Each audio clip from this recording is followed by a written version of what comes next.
stopped to 78th Street. I'm like, damn, this late in the day. Yeah.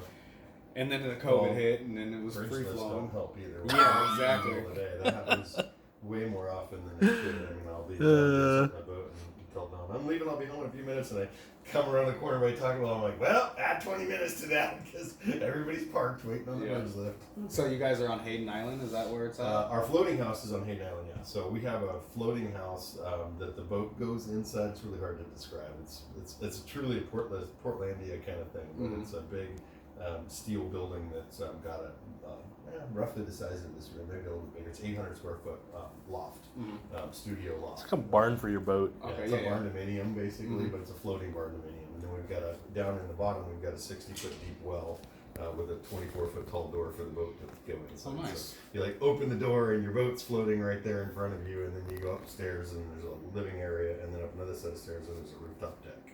So it's a pretty cool setup. Yeah. But so we mainly use it as a guest house. Honestly, it's just because we used to live right here on downtown on 27th. So it was so close. It's like, what's the point of staying there? And so now that we're out in Brush Prairie, every once in a while we'll spend the night there. But normally it's just easy to go home unless we've been drinking too much, and then we just spend the night. So how's that Hayden Island? I mean, are they doing anything out there to? Right now.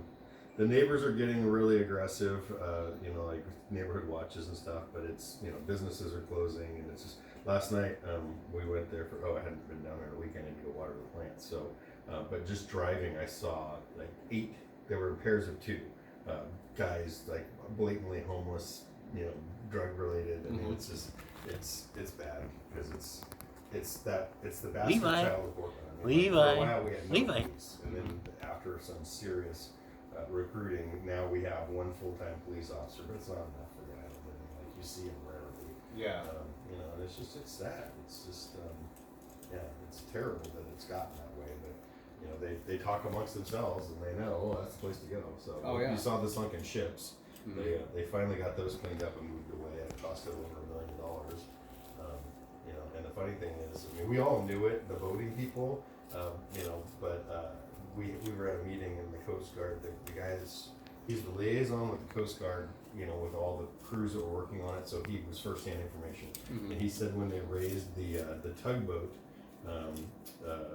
and they got it up and pumping out, trying to find the leak. They finally went down in the engine room. There was a big copper heat exchanger that the crackheads had tried to cut out to recycle the copper. Well, of course, it was below the water line. So as soon as they cracked into it, water started shooting in, and they abandoned the ship.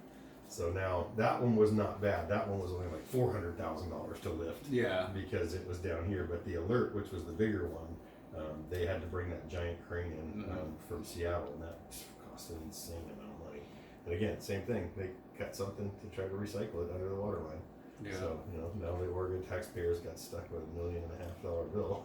Yeah. If they would have just done it instead of all the political bullshit, hauled them away. Oh yeah. For years they've been saying you need to do this, and when the homeless started getting on them, it's like this is only going to end one way. Oh yeah. I mean, because they had a whole encampment down there that I